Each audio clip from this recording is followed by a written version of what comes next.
Hello, നമ്മളിന്ന് ചെയ്യാൻ പോകുന്നത് ഒരു ടോപ്പ് ഫോർവേഡഡ് കേക്കാണ്. ഫസ്റ്റ് ഓഫ് ഓൾ ഞാൻ ഒരു 1 kg കുക്കി ആൻഡ് ക്രീം ഫ്ലേവറുള്ള കേക്കായിരുന്നു. സോ നമ്മളത് ഫൈനൽ കോട്ട് ചെയ്തിട്ട് ഒരു 1 hours ഒക്കെ ഫ്രിഡ്ജിൽ വെച്ച് സെറ്റ് ചെയ്തു. അതിന് ശേഷമാണ് നമ്മൾ കട്ട് ചെയ്തെടുക്കേണ്ടത്, എന്നാലേ കുറച്ച് സെറ്റായിട്ട് കട്ടാവുള്ളൂ. അതുപോലെ തന്നെ നമുക്ക് കേക്ക് വേറൊരു ബേസിലോട്ട് വെക്കണ സമയത്ത് നമുക്ക് ആ ഒരു കറക്റ്റ് കൺസിസ്റ്റൻസി അല്ലെന്നുണ്ടെങ്കിൽ കറക്റ്റ് ആ ഒരു ഷേപ്പിൽ നമുക്ക് വെക്കാൻ പറ്റുള്ളൂ. അത് കഴിഞ്ഞിട്ടാണ് നമ്മൾ കുറച്ച് നേരം ഫ്രിഡ്ജിൽ വെച്ചിട്ട് സെറ്റ് ചെയ്യുന്നത്. അപ്പോൾ അതിനുശേഷം ഞാൻ വേറൊരു ഫോം ബോർഡ്, ഞാൻ നോർമലി ഫോം ബോർഡ്സാണ് കേക്കിന് യൂസ് ചെയ്യുന്നത്. സോ ആ ഒരു പീസ് മാറ്റിയിട്ട് ബാക്കി വരുന്നത് നമ്മൾ ടോപ്പ് ഫോർവേഡായിട്ട് ഒരു ഫോം ബോർഡിലേക്ക് മാറ്റും. നമ്മൾ ആ മറ്റേ കട്ട് ചെയ്യുന്ന പോർഷനും കേക്കിൻ്റെ ബാക്കിൽ തന്നെ ഒരു സപ്പോർട്ടിന് വേണ്ടി വെച്ച് കൊടുക്കും. അപ്പോൾ അത് അവർക്കത് യൂസ് ചെയ്യാം, മീൻസ് വേസ്റ്റേജ് വരില്ല. അല്ലെങ്കിൽ നമ്മളത് നമ്മളുടെ യൂസിന് വേണ്ടി എടുക്കണ്ടേ. അപ്പോൾ അത് ഒഴിവാക്കാൻ വേണ്ടിയിട്ട് നമ്മൾ ആ ഒരു സ്പഞ്ച് കട്ട് ചെയ്യുന്നത് ആ ഒരു കേക്കിൻ്റെ ബാക്ക് സൈഡിൽ തന്നെ ആയിട്ട് നമ്മളത് പ്ലേസ് ചെയ്ത് വെച്ച് കൊടുക്കും. സോ നമ്മൾ ആ തന്നെ പാലറ്റ് നൈഫ് വെച്ചിട്ട് കേക്കിൻ്റെ ആ ഒരു ലെയേഴ്സൊക്കെ ബേസിൽ നിന്ന് വിടിയിപ്പിച്ചിട്ടാണ് നമ്മൾ വേറൊരു ബേസിലോട്ട് വെക്കുന്നത്. അപ്പോൾ നമ്മൾ അതിൻ്റെ ഉള്ളിലത്തെ ആ ഒരു തിക്നെസ്സൊക്കെ നിങ്ങൾക്ക് കണ്ടാൽ മനസ്സിലാവും. അതായത് ഉള്ളിലെ ലെയേഴ്സൊക്കെ നമ്മൾ കുക്കി ആൻഡ് ക്രീം എന്ന് പറയുമ്പോൾ കുക്കീസ് ക്രഷ് ചെയ്തിട്ട് നമ്മൾ വിപ്പിംഗ് ക്രീമിൽ ആഡ് ചെയ്യും. ഉള്ളിൽ ഫില്ലിംഗ് ആയിട്ട് ഗണാഷും കുക്കീസും കൂടെയാണ് നമ്മൾ ആഡ് ചെയ്യുന്നത്. അപ്പോൾ നമ്മൾ ആ ബേസിൽ നിന്ന് സ്പഞ്ച് വേർതിരിച്ചിട്ട് നമ്മൾ നേരെ ഫോം ബോർഡിലേക്ക് മാറ്റാൻ പോവുകയാണ്.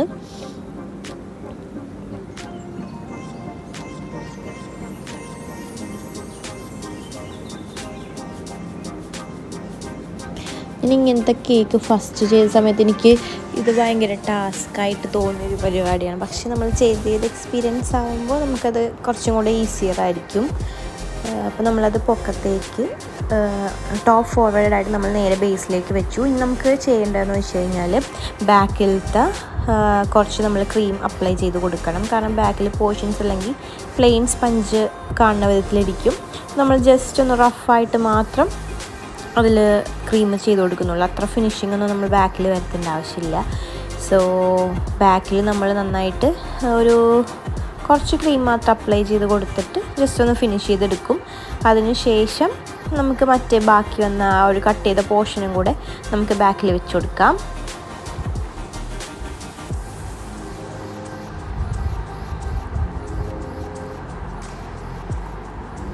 നമ്മളിങ്ങനെ ഒരു കേക്ക് ചെയ്യുന്ന സമയത്ത് നമ്മൾ ഉള്ളിൽ കൊടുക്കുന്ന ഫില്ലിങ്ങും നമ്മളുടെ ക്രീം ബീറ്റ് ചെയ്യണതും കറക്റ്റ് കൺസിസ്റ്റൻസിയിലായിരിക്കണം. എന്നാലും നമുക്ക് നന്നായിട്ട് കേക്ക് സെറ്റായിട്ട് കിട്ടുള്ളൂ. ഇല്ലെന്നുണ്ടെങ്കിൽ നമുക്ക് ക്രീം ലൂസാണെന്നൊക്കെ ഉണ്ടെങ്കിൽ നമുക്കിത് കറക്റ്റായിട്ട് കട്ട് ചെയ്ത് കഴിഞ്ഞാൽ ഈ ഒരു ഷേപ്പിൽ നമുക്ക് നിർത്താൻ പറ്റില്ല. കുറച്ച് ഡെലിവറി ചെയ്യുന്ന സമയത്തൊക്കെ കുറച്ച് ബുദ്ധിമുട്ടായിരിക്കും കറക്റ്റായിട്ട് നമുക്ക് ഡെലിവറി ലൊക്കേഷനിൽ എത്തിക്കാൻ വേണ്ടിയിട്ട്. അപ്പോൾ ക്രീമും കാര്യങ്ങളൊക്കെ കറക്റ്റ് കൺസിസ്റ്റൻസിയിലാവാൻ വേണ്ടിയിട്ട് നമ്മൾ ശ്രദ്ധിക്കണം.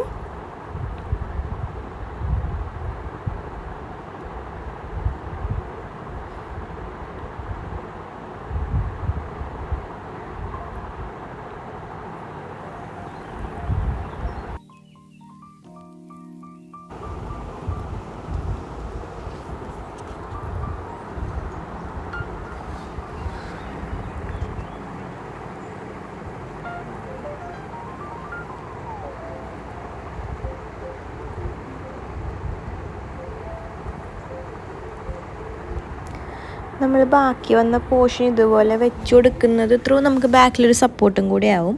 നമുക്ക് അധികം ടെൻഷൻ വേണ്ട, കാരണം കേക്ക് ബാക്കിലോട്ട് വീഴോ അല്ലെങ്കിൽ ഫ്രണ്ടിലോട്ട് വീഴോ എന്നുള്ള ടെൻഷൻ വേണ്ട. അത് നല്ല സേഫായിട്ട് ഇരുന്നോളും. ഇനി നമ്മളത് ബാക്കിൽ വെച്ചേക്കണ പോർഷനും കൂടെ റഫായിട്ടൊന്ന് ഫിനിഷ് ചെയ്ത് കൊടുക്കും. പിന്നെ നമുക്ക് റെഫറൻസ് തന്നേക്കുന്ന മോഡൽ എന്ന് പറഞ്ഞാൽ നമ്മൾ നേരത്തെ ഓൾറെഡി ചെയ്തേക്കുന്ന മോഡൽ തന്നെയാണ്. അതായത് കുറച്ച് ആർട്ടിഫിഷ്യൽ ഫ്ലവേഴ്സ് വെച്ചിട്ട് പിന്നെ ഒരു ഹാപ്പി ബർത്ത്ഡേ ടോപ്പറും കൂടെ വെച്ച് കഴിഞ്ഞാൽ നമ്മുടെ കേക്ക് ഫിനിഷ് ആവും. അപ്പോൾ ഞാൻ ആദ്യം യൂസ് ചെയ്യുന്നൊരു വൈറ്റും പിങ്കും കൂടെയുള്ള ഫ്ലവേഴ്സ് വെക്കാമെന്നാണ് വിചാരിക്കുന്നത്. അപ്പോൾ പിങ്ക് എനിക്ക് അത്ര ഇഷ്ടപ്പെട്ടില്ല. പിങ്ക് ഞാൻ കേക്കിൽ വെച്ചു, അപ്ലൈ ചെയ്തു, അതായത് സ്റ്റാക്ക് ചെയ്തൊക്കെ കൊടുത്തു. പക്ഷേ എനിക്ക് ആ ഫ്ലവർ അത്ര ഭംഗിയായിട്ട് തോന്നില്ല. കാരണം ഒരു എന്താ പറയുക, മറ്റേ വൈറ്റ് ഫ്ലവറിൻ്റെ അത്രയും ഭംഗി ഈ ഒരു പിങ്ക് ഫ്ലവറിന് ഇല്ലാത്തത് കൊണ്ട് എനിക്കെന്തോ ഒരു വെച്ച് കഴിഞ്ഞപ്പോൾ ഒരു ഭംഗി തോന്നില്ല. അപ്പോൾ നിങ്ങൾ തന്നെ ജസ്റ്റ് കമൻറ്റ് ചെയ്യണം കേട്ടോ. ആദ്യം വെച്ച ഫ്ലവേഴ്സാണോ, ഞാൻ സെക്കൻഡ് വെക്കാൻ പോകുന്ന ഫ്ലവേഴ്സാണോ കൂടുതൽ ഭംഗിയായിട്ട് തോന്നുന്നതെന്നുള്ളത്. സോ നമുക്ക് നോക്കാം ഏതാ ഭംഗിന്ന്. ഇപ്പം ഞാൻ എല്ലാം കറക്റ്റായിട്ട് എടുത്ത് വെക്കുന്നുണ്ട്. പക്ഷേ ലാസ്റ്റ് എനിക്ക് എല്ലാം സെറ്റ് ചെയ്ത് കഴിയുമ്പോൾ എനിക്കെന്തോ ഒരു ഭംഗിക്കുറവ് തോന്നിയത് കൊണ്ട് ഞാൻ ആ പിങ്ക് ഫ്ലവർ മാറ്റിയിട്ട് ഒരു യെല്ലോയും ഒരു എന്താ പറയുക ഒരു ബർഗണ്ടി കളർ പോലത്തെ ഒരു ഫ്ലവറുമാണ് വെച്ച് കൊടുത്തേക്കുന്നത്. So let's see.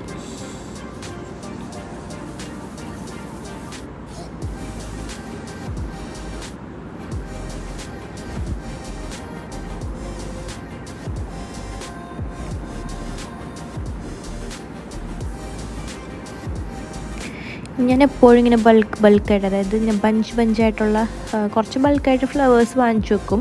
അതുപോലെ ഇങ്ങനെ ബഞ്ച് ഫ്ലവേഴ്സ് വാങ്ങണം. അപ്പോൾ നമുക്കതിലെ ലീവ്സും ചെറിയ കുഞ്ഞു ഫ്ലവേഴ്സൊക്കെ നമുക്കിതിൽ ആഡ് ചെയ്ത് കൊടുത്തു കഴിഞ്ഞാൽ നല്ല ഭംഗിയായിരിക്കും. അപ്പോൾ നമുക്ക് ബഞ്ചായിട്ട് വാങ്ങിയണമെന്നുണ്ടെങ്കിൽ കുറച്ചും കൂടെ നമുക്കത് യൂട്ടിലൈസ് ചെയ്യാനും പറ്റും. ഓരോ കേക്കിൻ്റെ മോഡൽസ് അനുസരിച്ചിട്ട് നമുക്കതിപ്പോൾ മാച്ച് ചെയ്ത് വെക്കാനും പറ്റും. നമ്മൾ ഈ ബഞ്ച് വാങ്ങുമ്പോഴുള്ള പ്രത്യേകത എന്ന് വെച്ച് കഴിഞ്ഞാൽ അതിൽ ചെറിയ മൈന്യൂട്ടായിട്ടുള്ള ലീവ്സ് ഉണ്ടാവും. അതുപോലെ പൂവിൻ്റെ മൊട്ടുകൾ, അങ്ങനെ കുഞ്ഞു ഫ്ലവേഴ്സ്. അപ്പോൾ നമുക്കൊരു എപ്പോഴും നമ്മൾ കേക്കിൽ വെക്കുന്ന സമയത്ത് വലുതും ചെറുതും അങ്ങനെ മീഡിയം സ്മോൾ സൈസൊക്കെ ആയിട്ട് കമ്പൈൻ ചെയ്ത് വെക്കുകയാണെന്നുണ്ടെങ്കിൽ കുറച്ചുകൂടെ ഭംഗി ഉണ്ടാവും.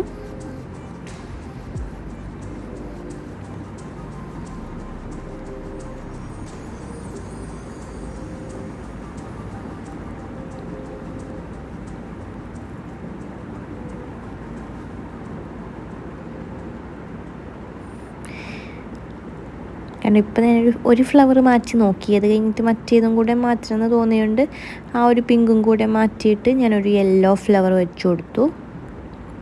അപ്പോൾ ഈ ഫ്ലവേഴ്സിൻ്റെ പ്രത്യേകത എന്ന് വെച്ച് കഴിഞ്ഞാൽ കുറച്ചും കൂടെ ഇതളുകളുണ്ട്. അതുപോലെ തന്നെ കുറച്ച് വിടർന്ന ടൈപ്പാണ്. അപ്പോൾ ആദ്യം വെച്ച ഫ്ലവർ എന്ന് പറഞ്ഞാൽ അത്ര ഒരു ഫിനിഷിങ് ഇല്ലാത്ത ഫ്ലവർ പോലെ എനിക്ക് തോന്നി. അപ്പോൾ പിങ്ക് ആയിരുന്നു നമുക്കൊരു റെഫറൻസ് എന്ന ഫോട്ടോ. അപ്പോൾ ഞാൻ ഭംഗിയാവുന്നത് പോലെ കുറച്ച് ഫ്ലവേഴ്സ് ചേഞ്ച് ചെയ്തു. കാരണം നമുക്ക് ഇമ്പോർട്ടൻസ് എപ്പോഴും ഭംഗിയാണല്ലോ, മീൻസ് ഭംഗിയാവണമല്ലോ കേക്ക് ചെയ്യുന്നത്. സോ ഞാനൊരു ചെറിയൊരു വേരിയേഷനിൽ ഫ്ലവേഴ്സ് ചേഞ്ച് ചെയ്ത് കൊടുത്തു. അപ്പോൾ എനിക്ക് കുറച്ചുകൂടെ ഭംഗിയായിട്ട് തോന്നി. നിങ്ങൾക്ക് എന്താണെന്നുള്ളത് കമൻറ്റ് ചെയ്യണേ.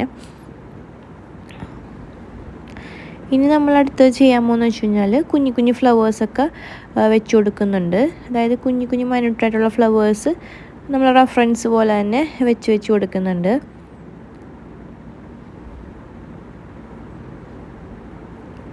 ഇനി നമുക്ക് ജസ്റ്റ് കേക്കിൽ ചെയ്യാനുള്ളതെന്ന് വെച്ച് കഴിഞ്ഞാൽ ഒരു ഗോൾഡൻ ബോർഡർ കൊടുക്കണം, കുറച്ച് സ്പ്ലാഷ് ചെയ്യണം.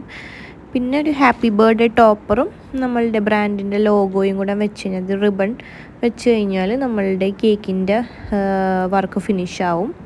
സോ ഗോൾഡൻ സ്പ്ലാഷ് ചെയ്യാനായിട്ടുള്ളൊരു ലിക്വിഡ് എൻ്റെ അടുത്തുണ്ട്, പക്ഷെ അത് തീർന്നിരിക്കുകയാണ്. അതുകൊണ്ട് ഞാൻ ചെയ്തത് എന്താണെന്ന് വെച്ച് കഴിഞ്ഞാൽ കുറച്ച് ഗോൾഡൻ ഗ്ലിറ്റർ എടുത്തിട്ട് അതിലേക്ക് കുറച്ച് വാനില എസൻസ്, അല്ലെന്നുണ്ടെങ്കിൽ നമ്മുടെ കയ്യിൽ വേറെ എന്തെങ്കിലും ലിക്വിഡ്സ് ഉണ്ടെന്നുണ്ടെങ്കിൽ അത് യൂസ് ചെയ്താലും മതി. ഞാനിപ്പോൾ വാനില എസൻസ് തന്നെ കുറച്ച് മിക്സ് ചെയ്തിട്ടാണ് സ്പ്ലാഷ് ഉണ്ടാക്കിയേക്കുന്നത്, സ്പ്ലാഷ് ചെയ്യാൻ വേണ്ടിയിട്ടുള്ള ലിക്വിഡ് ഉണ്ടാക്കിയേക്കുന്നത്. അപ്പോൾ അതും ഞാൻ ഈ വീഡിയോയിൽ ഇൻക്ലൂഡ് ചെയ്തിട്ടുണ്ട്. സോ നമുക്ക് നോക്കാം.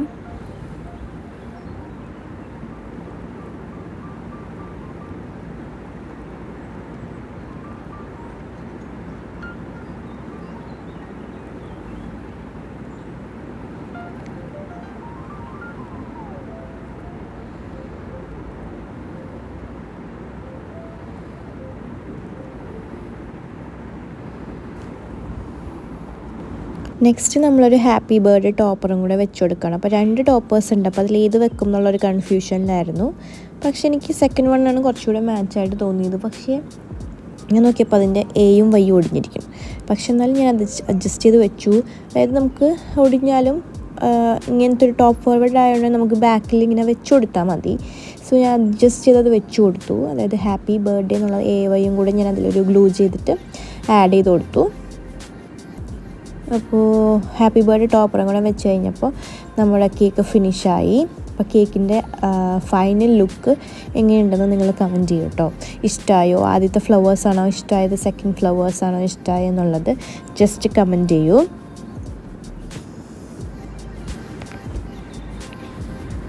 Thank you for watching. Keep supporting.